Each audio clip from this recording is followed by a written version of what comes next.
সমুদ্র মন্থনের পর বিষ্ণুদেব মোহিনীর বেশ ধরে দেবতাদের অমৃত বেলাচ্ছিলেন। ঠিক সেই সময়ই একটা রাক্ষসও সেখানে উপস্থিত ছিল, নাম সর্বানু। তো সেই সর্বানু চন্দ্রের বেশ ধরে সেখানটায় অমৃতের লোভে গিয়েছিল। এবার যখনই তাকেও অমৃত দেওয়া হয়, একটা বিন্দু যখন সে খেয়েছিল, তখনই সূর্য এবং চন্দ্রিমা যিনি ছিলেন তিনি বিষ্ণুদেবকে বলেন যে না, ও তো দেবতা নয়, ও তো রাক্ষস। তখন বিষ্ণু তার চক্র দিয়ে তার মুন্ডুচ্ছেদ করে দিয়েছিল। তো সেই মাথা থেকে উৎপন্ন হয়েছিল রাহু, এবং যে অবশিষ্ট ধর ছিল সেখান থেকে কি উৎপন্ন হলো? কেতু।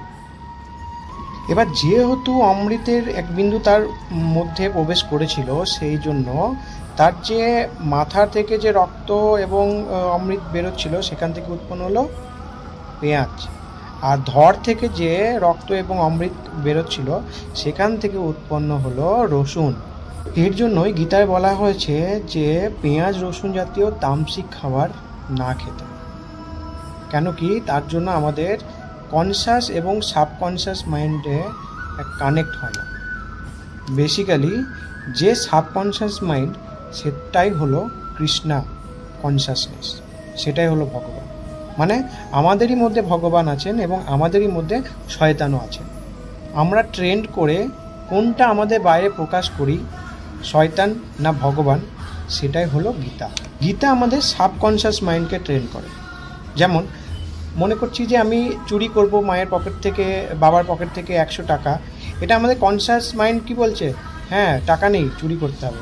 কিন্তু ওই যে সাবকনসাস মাইন্ড, সে কিন্তু তোমাকে বাঁধা দেবে। একটা মনে যে ভয় হবে, তখন যে পঞ্চ ইন্দ্র যেটা আছে সব জেগে উঠবে, তখন মনে হবে যে না, এটা করা উচিত নয়। ওই যে সাবকনসাস মাইন্ড।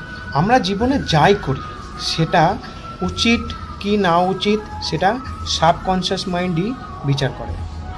আর এটা আমরা কখন শুনতে পাবো? যখন আমরা তামসিক খাবারকে ছেড়ে সাত্ত্বিক খাবার খাবো। আর তামসিক খাবার খেলে কি হয়, কনসাস মাইন্ড আর সাবকনসাস মাইন্ডের মধ্যেখানে একটা লেয়ার তৈরি করে দেয়, আর তার জন্য সেটা কানেক্ট হয় না।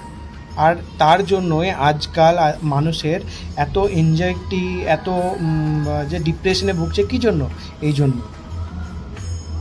যেদিন আমরা আমাদেরকে নিজেদেরকে বুঝতে পারবো যে কোনটা উচিত, কোনটা করলে আমরা খুশি হব, কোনটা করলে আমরা দুঃখ পাবো, তখন দেখবেন যে আমরা কোনোদিন দুঃখ পাবার কাজটা করবই না।